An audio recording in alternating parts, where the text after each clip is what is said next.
Bien, buenas noches. Vamos a empezar esta clase para culminar con lo que son los sistemas registrales en el derecho comparado. Son los principales que hay en el derecho comparado, sobre todo en Europa, y uno particular que es el sistema registral australiano.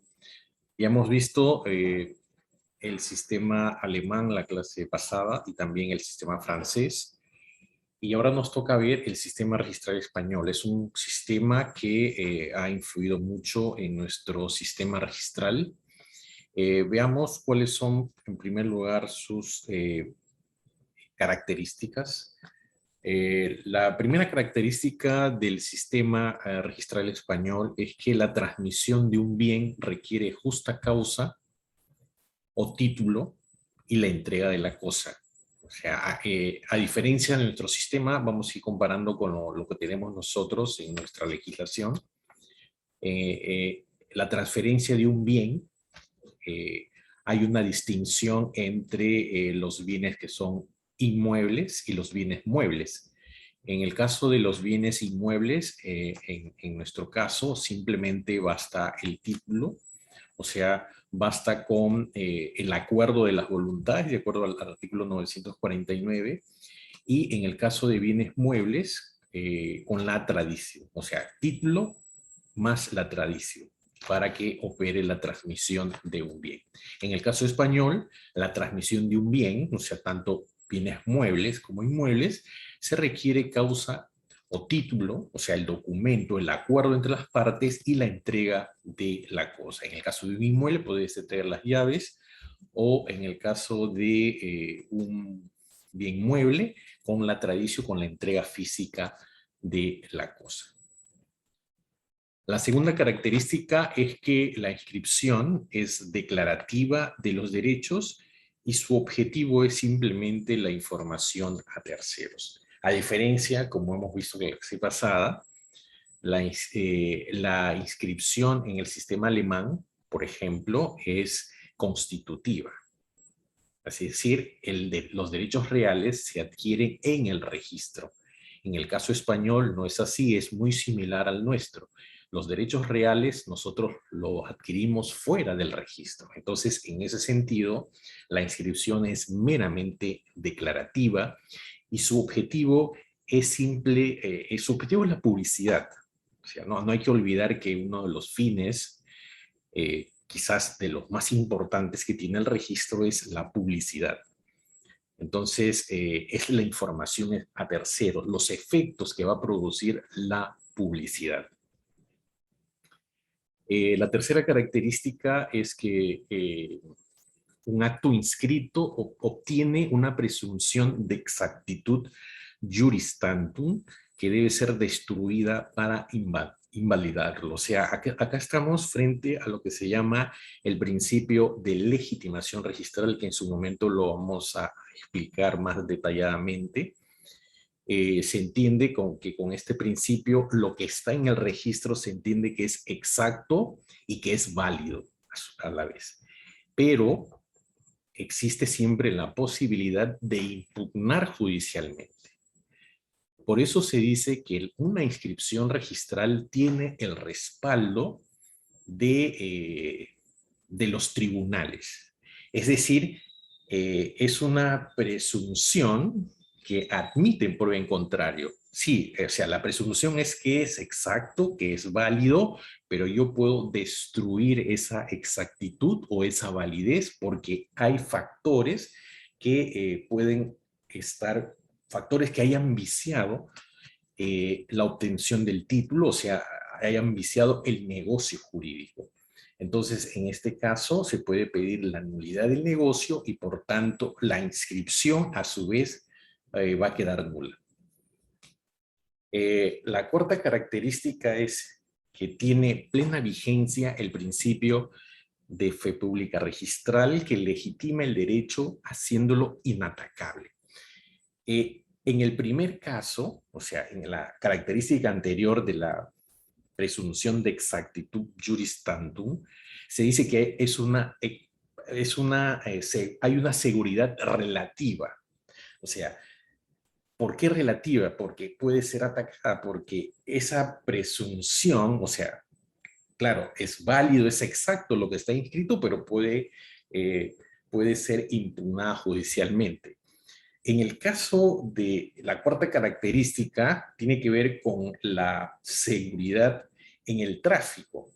O sea, hay una seguridad en el primer caso, en la legitimación hay una seguridad estática, eh, porque hay la presunción de que lo inscrito es válido, es exacto, pero en la otra característica, lo que se va a proteger es, o sea, hay una exactitud absoluta y hay una seguridad dinámica, porque se protege a quien ha adquirido un derecho en base a la fe del registro, o sea, en base a la información del registro.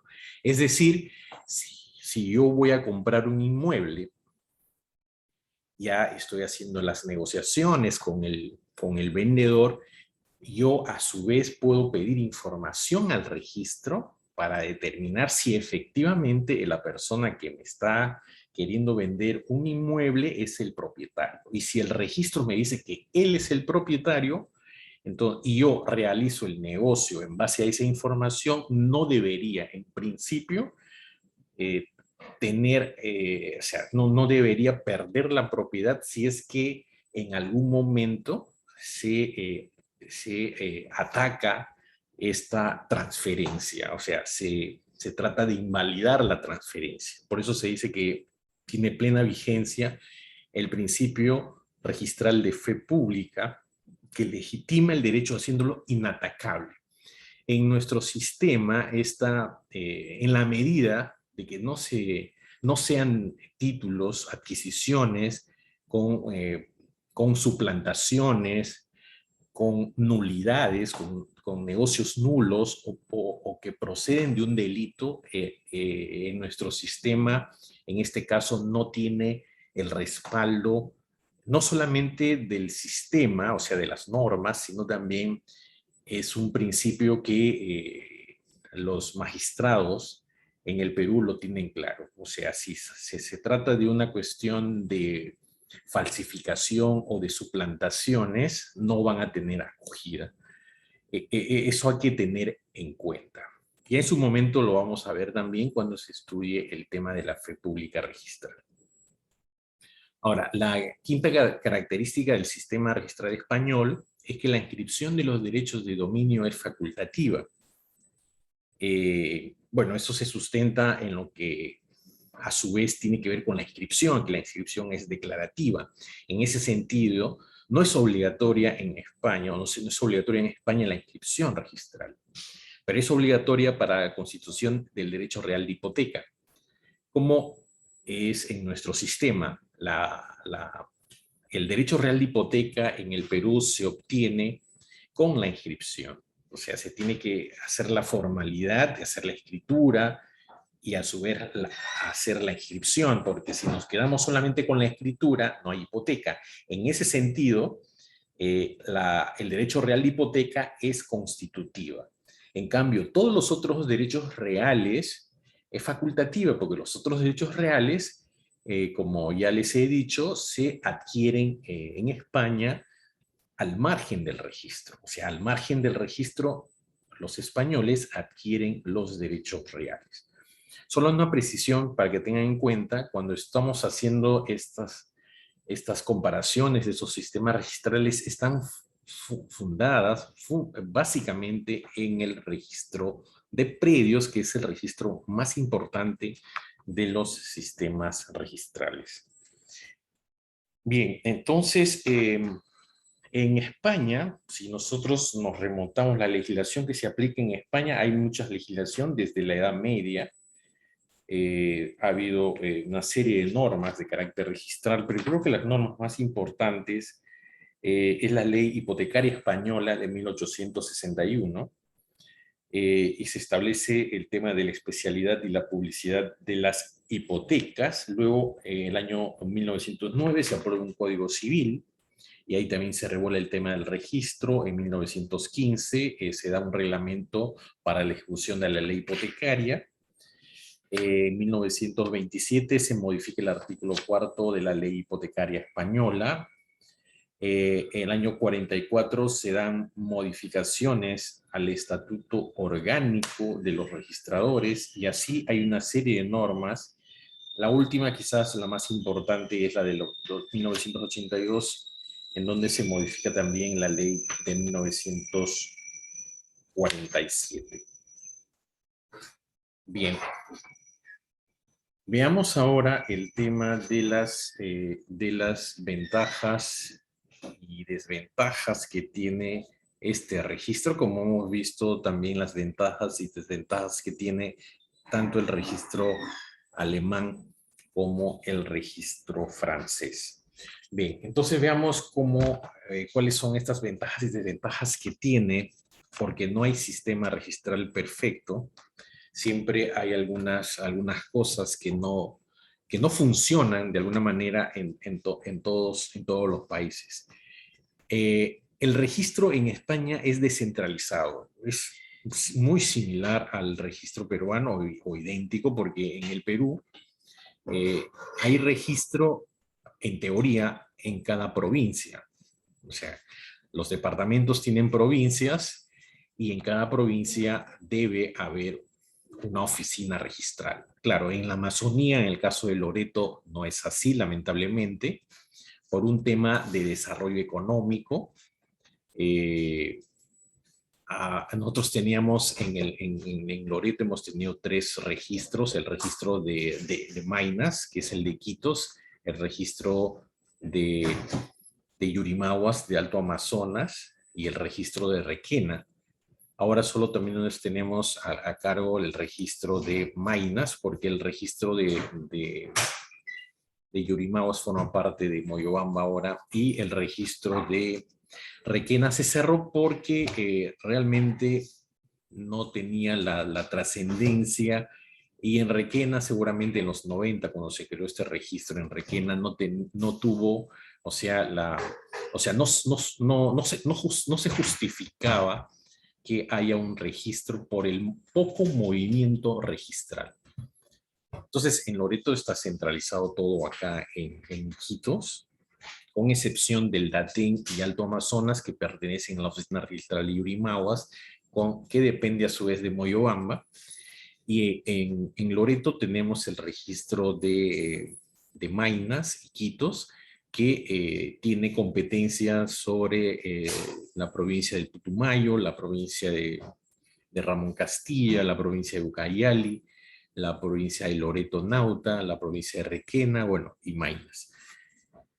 Entonces, el registro en España es descentralizado como el nuestro. En cada cabeza de partido, o sea, en cada distrito judicial, que sería en nuestro caso, hay un registro de la propiedad. Pero los registros en el Perú no están en función de los distritos judiciales, sino están en función de las provincias. Ahora, en segundo lugar, priman los principios de especialidad y publicidad de hipotecas, así como de legitimación y fe pública registral, que ya le hemos explicado. En el caso del principio de especialidad, tiene que ver con la forma de llevar los libros, los registros. Hemos visto cuando hemos estudiado hace 2 clases atrás, hemos visto que hay sistema del folio real y sistema del folio personal. En el sistema del folio real, el tema del principio de especialidad es en el sentido de que tiene que identificarse bien el derecho que se está inscribiendo. En el caso, por ejemplo, de la propiedad, su ubicación, sus linderos, medidas perimétricas, etcétera, etcétera. Y bueno, el tema de la publicidad es el efecto que tiene cualquier inscripción registral, y evidentemente la publicidad de las hipotecas es necesaria y ya no se admite desde el siglo XIX en España, como en el caso del Perú también, porque en el Perú se creó el registro en el siglo XIX, a fines del siglo XIX. Las hipotecas dejaron de ser clandestinas. En tercer lugar, el inmueble constituye la base física y jurídica en torno al cual se organiza la propiedad. Esta es una cuestión importante porque está de por medio, como les decía, el tema del sistema del folio real. O sea, en función de lo que tenemos en la realidad, que en el caso de Alemania, como hemos visto, tiene que ver con un catastro, que es la parte física que tiene un predio, y por otro lado está la cuestión jurídica que tiene que ver con los títulos. Entonces, en el caso de los inmuebles, está organizado, o sea, cada partida o una partida registral corresponde a un predio o a una finca, como usualmente se dicen a las propiedades en España. Entonces, en función de la base física y jurídica, se organiza la propiedad. Los asientos registrales hacen fe pública absoluta, que ya lo hemos venido comentando, porque se protege el tráfico, el tráfico jurídico, el tráfico inmobiliario. Como les explicaba, una persona que realiza negocios jurídicos en base a la información registral no debería perder su derecho. O sea, por eso se dice que hay dan una fe pública absoluta. En quinto lugar, el titular de un derecho inscrito se ve legitimado en su derecho. O sea, quien inscribe su derecho, por ejemplo, el derecho de propiedad, está legitimado su derecho, o sea, se considera que su derecho no solamente es exacto, sino también es válido. Y esto también en virtud de la fe pública registral. O sea, son dos principios, tanto la legitimación como la fe pública, que van de la mano. O sea, la seguridad estática por un lado y la seguridad dinámica por otro lado. Y luego tenemos, en sexto lugar, el sistema pleno no es constitutivo de los derechos inscritos, como ya lo precisamos en el punto anterior. O sea, los derechos se adquieren al margen del registro. Bueno, ese es en cuanto al registro español. Ahora veamos el registro australiano. O sea, ya nos alejamos de Europa y nos vamos a Oceanía a ver este sistema, que es uno de los, quizás de los más perfectos que haya en el derecho comparado en cuanto a los sistemas registrales.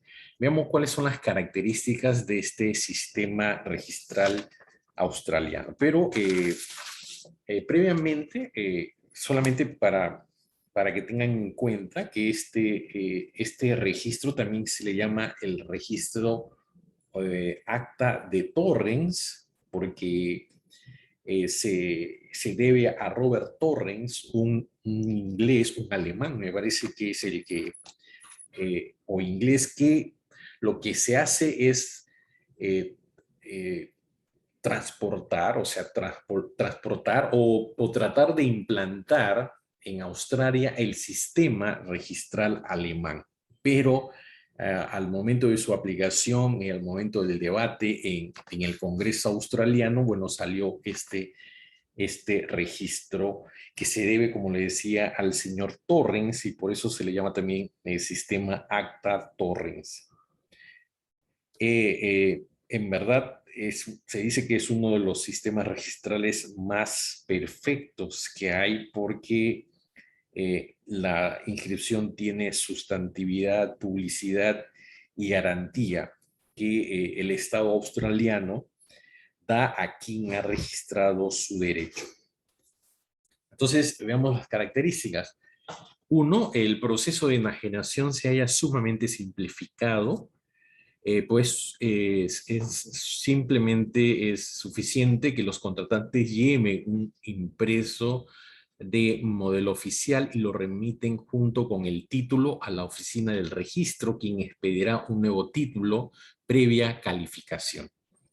O sea, de alguna manera, lo que se hace en Australia es que cuando se hace una transferencia de un bien, lo que se hace es llenar un formulario, o sea, se ponen de acuerdo tanto comprador como vendedor, llenan un formulario y ellos, por la oficina del correo, porque el sistema registral australiano es centralizado, no es como acá que es descentralizado, lo remiten al gobierno, al registro, para que se expida un nuevo título.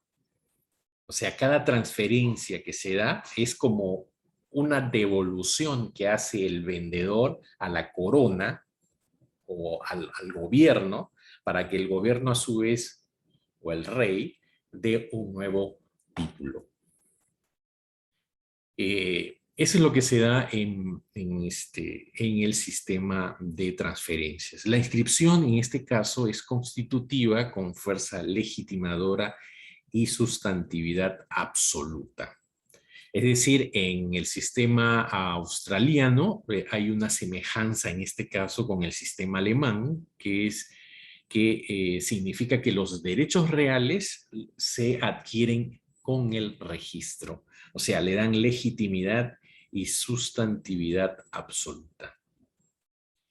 La tercera característica es que existe separación total del contrato causal y de sus efectos reales en el negocio jurídico de transmisión de inmuebles. ¿Por qué se dice que hay una separación del contrato con los efectos reales en el negocio jurídico de transmisión? Porque, como les decía, en la primera característica se llena un formato, un formulario, cuando las partes se ponen de acuerdo y finalmente se remite al registro este contrato, este formulario, para que el Estado expida un nuevo título. Entonces, es o sea, es decir, entre A y B no hay lo que se llama el tracto sucesivo.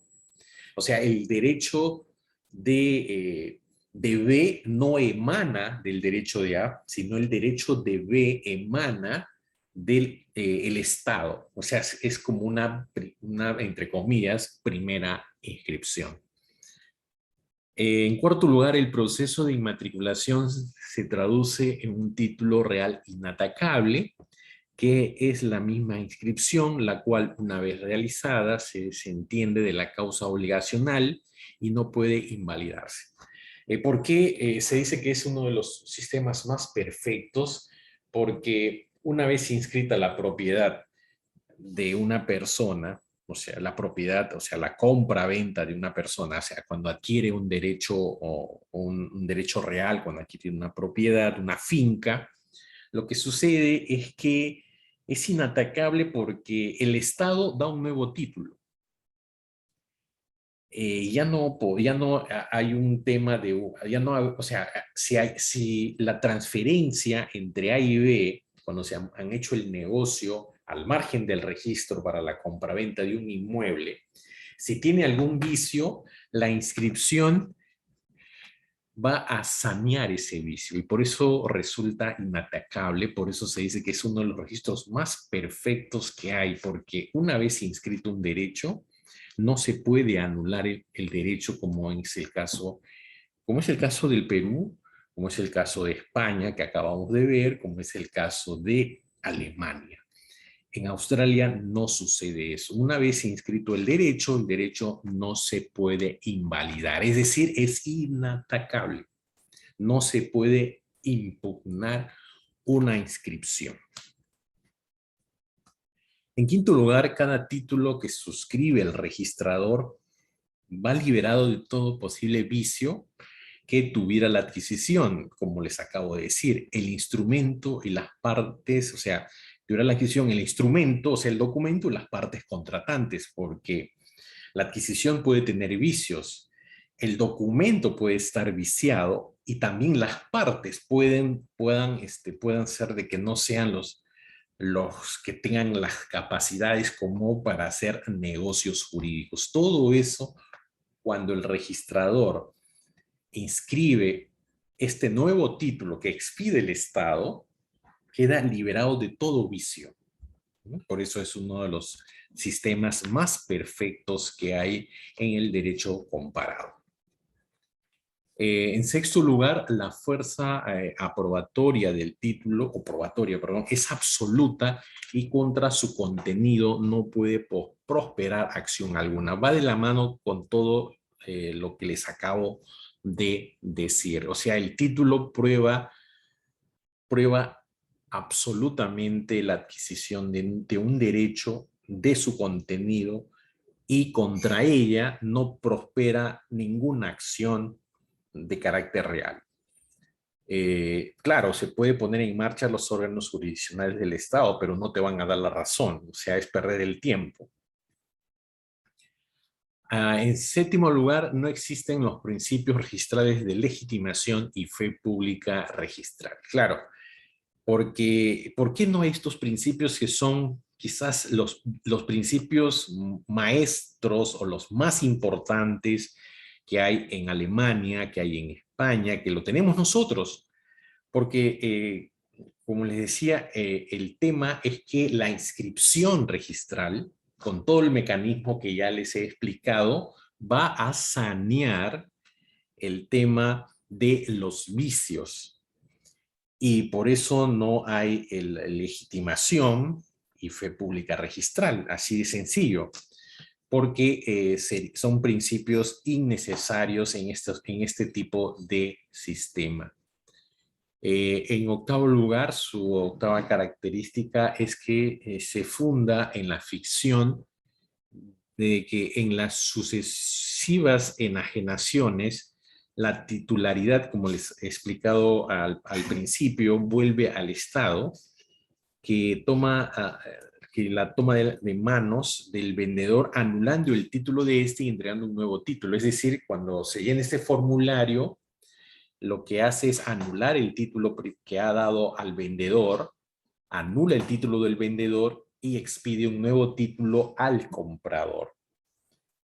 Por eso es que resulta inatacable en el Poder Judicial, no procede ninguna acción contra la inscripción registral.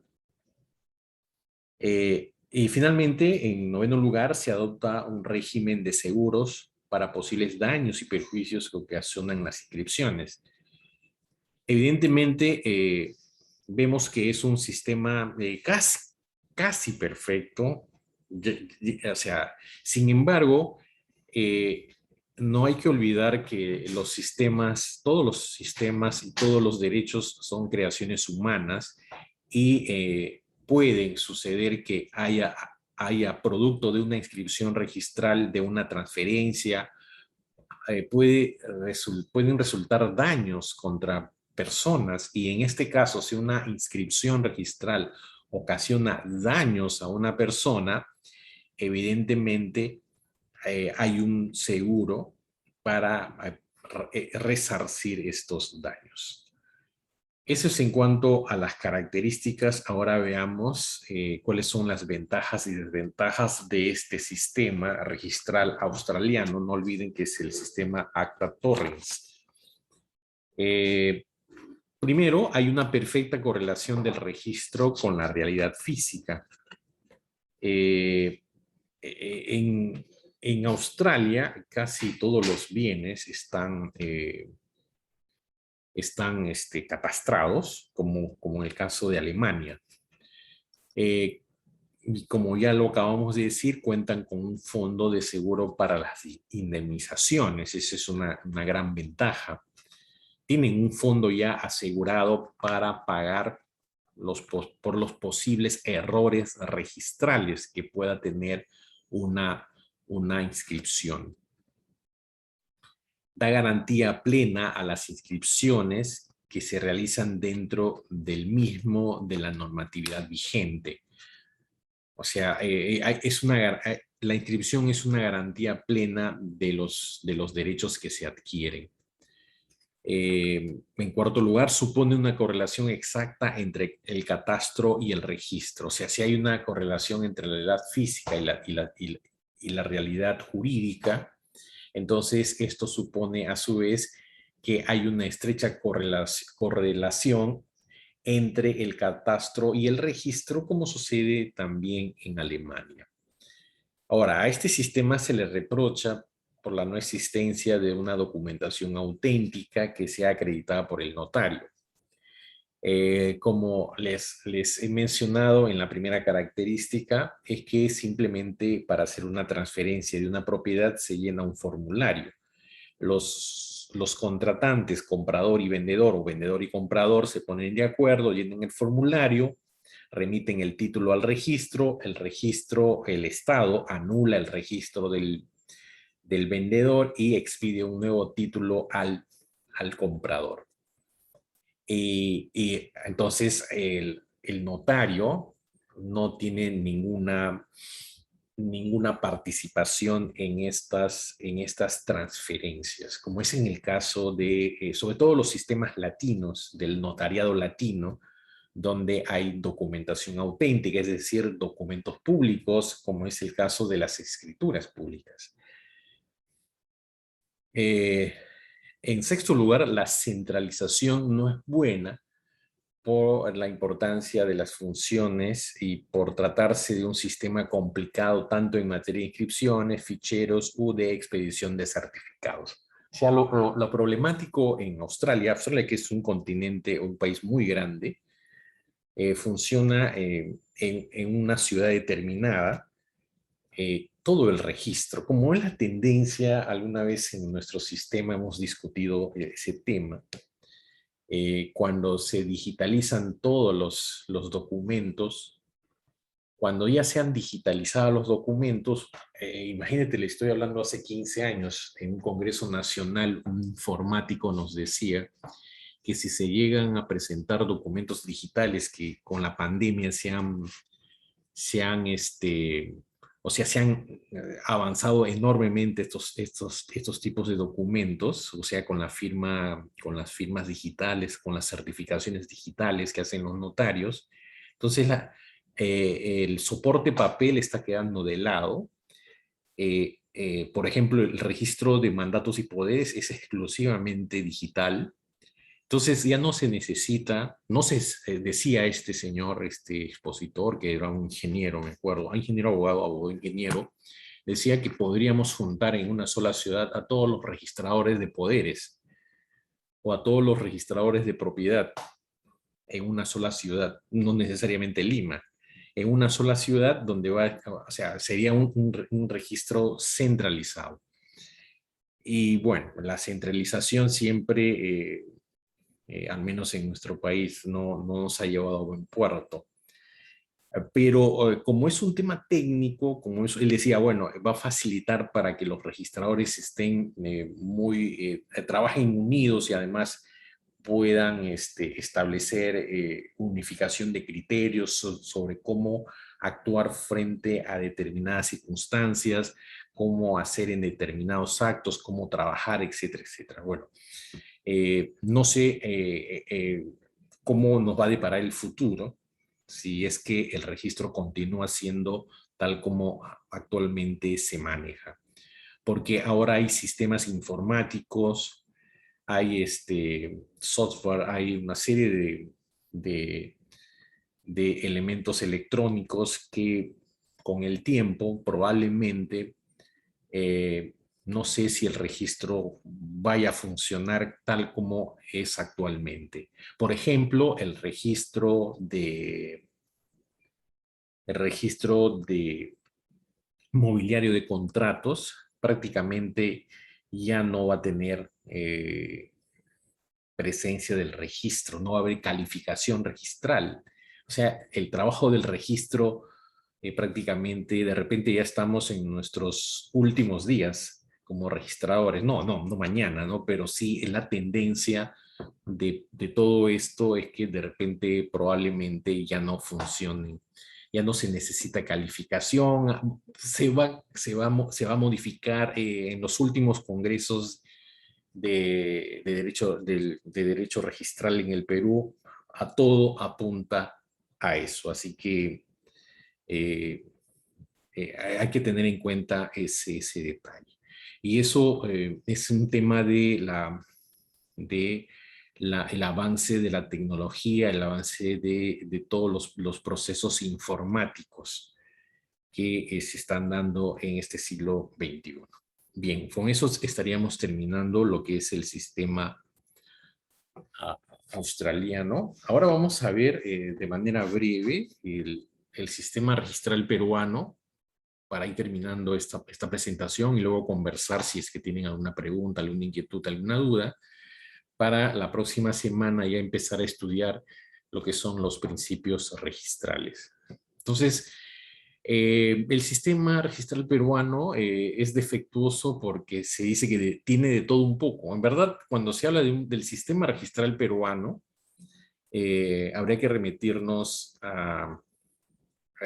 podríamos remitirnos al siglo XIX, cuando se creó el registro de predios o el registro de la propiedad inmueble, como se llamaba, y que han ido apareciendo una serie de registros, por ejemplo, el registro mercantil, el registro de comerciantes, aparece con el Código de Comercio de comienzo del siglo XX, y así van apareciendo el registro personal, también van a ir apareciendo a lo largo de comienzo del siglo XX, luego aparecen el registro de poderes, el registro, etcétera, etcétera, una serie de registros, el registro de testamentos, van a ir apareciendo en el tiempo, y quizás el mérito que tiene la ley 26.366 es que agrupa estos registros que han estado desperdigados en toda la normatividad, en todas las entidades del Estado, lo unifican en uno solo, al menos entre comillas en uno solo, porque ustedes saben, cuando se habla de registros jurídicos, porque hay registros que son administrativos. La diferencia entre un registro jurídico y un registro administrativo es que el registro jurídico tiene su publicidad o tiene efectos, o sea, efectos. En cambio, en el registro administrativo, la publicidad no tiene efectos. Ambas son jurídicos en sentido estricto, pero la diferencia está en que, entre comillas, el registro jurídico produce efectos, la información produce efectos, una inscripción produce efecto erga omnes en este registro. En cambio, un registro administrativo no es así. Entonces, con la ley 26.366, lo que se hace es crear el SINAR, o sea, el Sistema Nacional de los Registros Públicos, y estos registros que han estado en varias entidades del Estado, se agrupan en 4 grandes registros, como lo vimos en una de las primeras clases, en el registro de la propiedad inmueble, en el registro de bienes muebles, el registro de personas jurídicas y el registro de personas naturales. Entonces, nosotros tenemos de todo. Existen en nosotros lo que se llama el folio real, el folio personal, etcétera, etcétera. Entonces, por eso, no sé si es un defecto en verdad o si es una ventaja, pero muchos consideran que eso hace que nuestro sistema sea defectuoso. En segundo lugar, está superado el concepto absoluto e individualista de la propiedad. Bueno, esto ya se tiene claro, o sea, la propiedad en el Perú, si bien es cierto, es inviolable, solo por justas causas se pueden expropiar propiedades, pero la propiedad privada es inviolable, pero la exigencia es que la propiedad tiene que ejercerse, esta propiedad, en armonía con el interés de la sociedad, con el interés público. En tercer lugar, la adquisición de la propiedad inmueble y la imposición de los derechos reales sobre el bien se materializa por el consentimiento de las partes, conforme al artículo 949 del Código, como ustedes saben, por sus estudios de derechos reales, seguida del registro. Este último en la práctica, no así dentro de la ley que es facultativa, es decir, la inscripción en el Perú, de alguna manera, por todo lo que tenemos, nos hace que sea de alguna manera necesaria hacerla. No es obligatorio, pero es necesaria porque el registro nos va a dar mucha seguridad. Quizás no una seguridad total, porque nuestro registro tiene un montón de defectos y no necesariamente la inscripción de un derecho en el registro hace que esté seguro, o sea, o que se saneen los vicios, eso hay que tener en cuenta. Muchos abogados confunden eso, no saben, con el registro no ganas un pleito, con la inscripción de un derecho. Donde se ganan los pleitos es en el Poder Judicial. El registro no te da esa garantía. Ayuda, sí, pero no te da esa garantía. Entonces, en la propiedad de inmueble se adquiere con el consentimiento de las partes y lo que se hace usualmente, y esto por un tema de seguridad, es acudir al registro. El notario, al menos si en el momento ustedes trabajan en una notaría o se hacen notarios en algún momento, es importante decir a los clientes de las notarías que nosotros te vamos a tramitar la inscripción registral y hay que hacer esta diligencia por los efectos que tiene la inscripción, por la seguridad que te va a dar el registro. No una seguridad quizás como la que te da el sistema australiano que acabamos de ver, pero te va a dar mucha seguridad. Ninguna norma jurídica señala que hay que acudir al registro, pero la práctica así la práctica lo hace necesario, o en la práctica se ve que finalmente cualquier transferencia de un inmueble o de cualquier derecho, cuando se trata de actos inscribibles, finalmente tiene que inscribirse en el registro por un tema de seguridad. En cuarto lugar, la inscripción se realiza previa calificación del título. Es por los efectos, o sea, nosotros los registradores somos los que determinamos en última instancia si tiene acogida o no un derecho. Y ahí se va a calificar. La calificación por ejemplo, ver la relevancia del derecho. No todos los derechos tienen acogida por mandato de la ley. Entonces, la relevancia está, claro que todos los derechos son relevantes y son importantes. Cuando se habla de relevancia, entre comillas, la relevancia la determinamos si es que la ley señala que ese derecho se inscribe, porque hay derechos que no se inscriben. Por ejemplo, la transferencia de acciones de una sociedad anónima no se inscribe en el registro, y esto por mandato de la ley. O sea, es irrelevante este derecho para efectos registrales. Claro que la compra-venta de acciones es importante. Yo podría hacerme dueño de una empresa comprando acciones, pero eso no es relevante para efecto de la inscripción y eso se califica, o sea, se califica la relevancia del derecho, en primer lugar, se califica la forma, o sea, la formalidad que debe revestir, por ejemplo, la titulación auténtica. Las inscripciones se hacen con documentos públicos por regla general, es decir, necesariamente tiene que haber una escritura pública.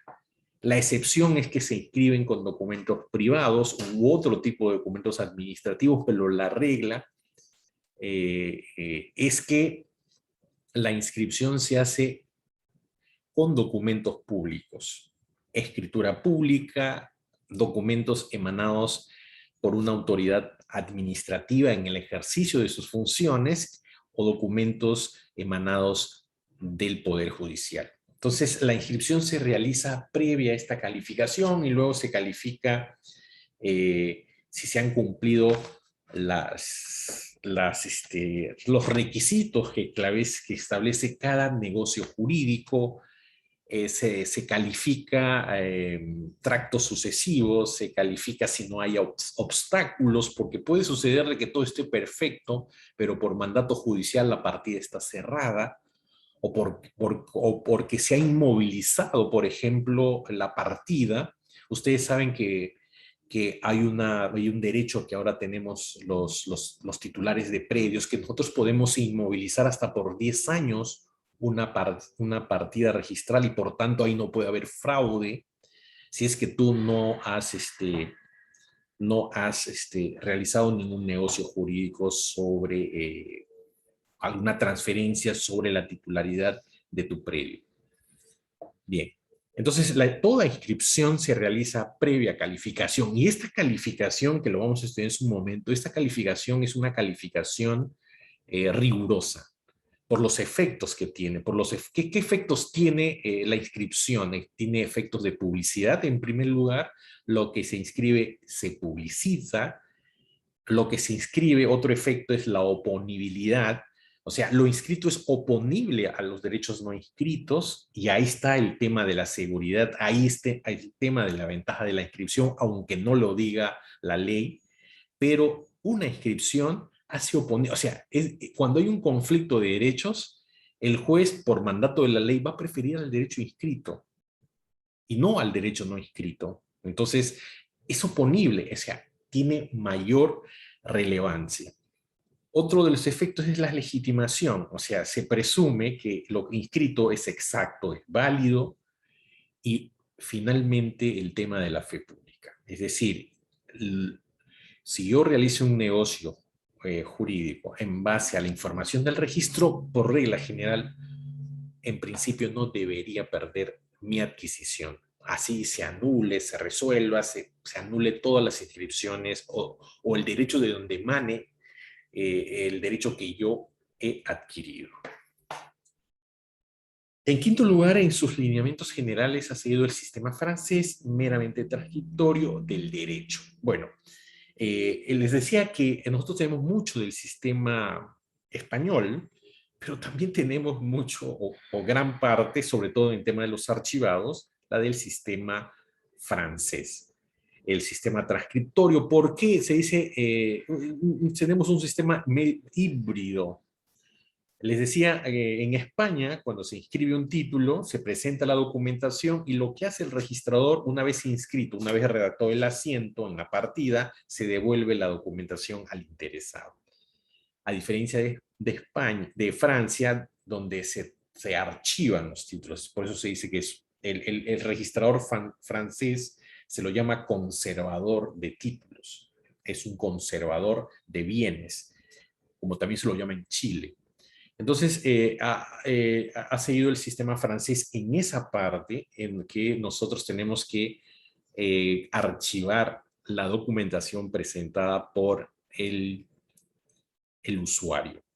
Ahora tenemos ya archivos digitales porque mucha de la documentación que se está presentando a partir de la pandemia, antes de la pandemia ya se estaban presentando títulos digitales, pero con la pandemia y con todo este problema de salud pública que tenemos en el mundo, en el Perú y en muchos, seguramente en muchos países del mundo, la documentación es digital mayoritariamente, mayoritariamente.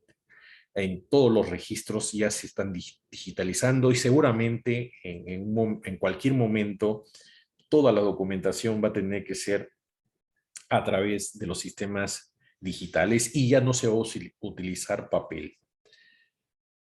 En sexto lugar, la efectividad de la publicidad es su aspecto más resaltante que beneficia a terceros, o sea, la fe pública. O sea, la información que da el registro, y les hablaba de los registros jurídicos, que la publicidad, la noticia que da, produce efectos.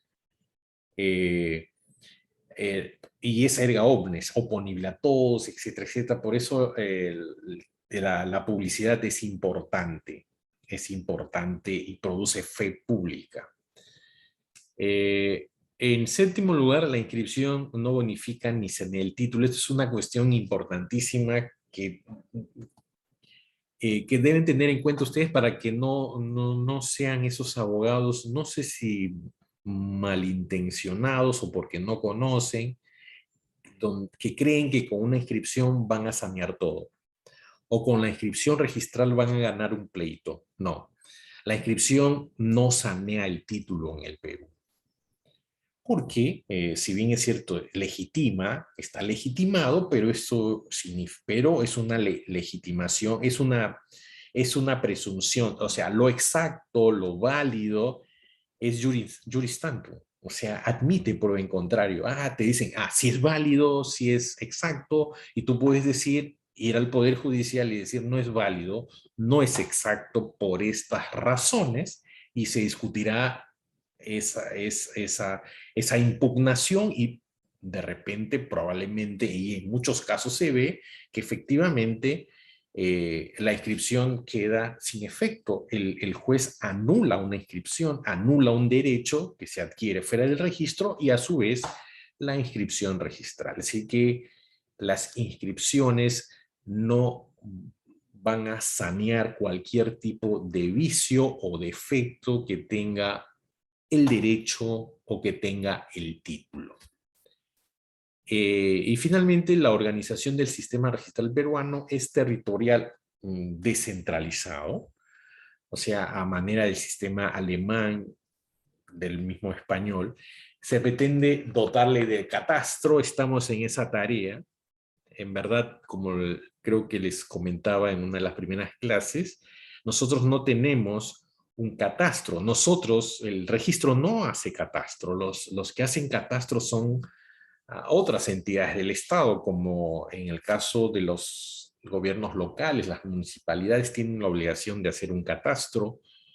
El gobierno regional, en la Dirección Regional Agraria, con respecto a los predios rurales, ellos tienen la obligación de hacer el catastro, de tener todo, y lo que nosotros hacemos en el registro es armar una base gráfica en función de la información que nos dan estas entidades del Estado. O sea, por tanto, nosotros, o sea, los ingenieros que tenemos en la oficina de catastro, entre comillas, son eh, a personas que están armando una especie de rompecabezas. Es una especie, o sea, tratar de en función de la documentación que nos dan, planos, títulos que nos dan, ir armando un mosaico, una información gráfica, ojo, gráfica.